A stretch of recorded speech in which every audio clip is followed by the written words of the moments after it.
merci Nisrine. En fait, avant de répondre à cette question, je vais commencer peut-être par une petite anecdote.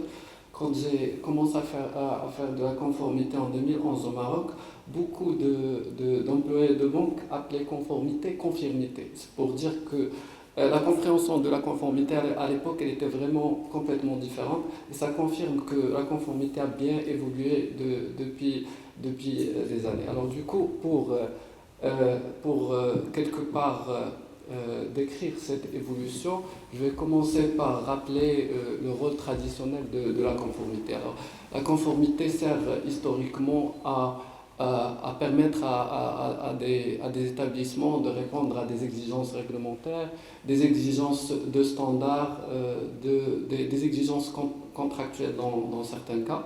Alors, cette définition, elle est toujours d'actualité. En revanche, ce qui a changé, c'est l'impact et le périmètre de la conformité. Alors, pour démontrer cela, je vais me diriger vers HPS. Alors, HPS, aujourd'hui, fournit des services en tant que fournisseur de solutions de paiement à des banques, à des établissements de paiement. Alors, c'est des structures qui sont fortement encadrées, qui sont soumises à des exigences de conformité très fortes.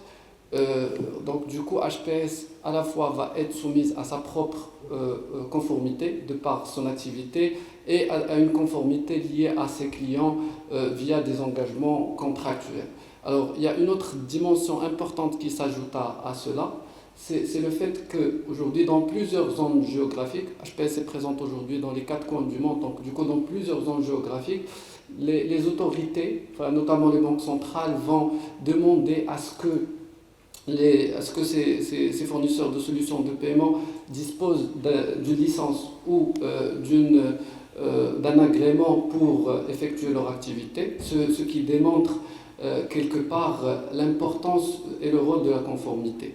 C'est dans ce sens que le rôle de la conformité va évoluer et de passer d'une fonction qui va dans le rôle et démontrer le respect d'exigences à une entité qui va accompagner la structure à mettre en place des dispositifs de cybersécurité par exemple, ce qui va protéger quelque part le client, de dispositifs de continuité d'activité, ce qui va permettre que ce soit aux banques ou aux établissements de paiement de fournir des services sans interruption. Donc c'est là où on va voir que la conformité occupe désormais un rôle de levier de confiance et de performance dont l'objectif final n'est pas uniquement de protéger l'établissement mais aussi de mettre le consommateur, enfin l'utilisateur final au cœur de la réflexion.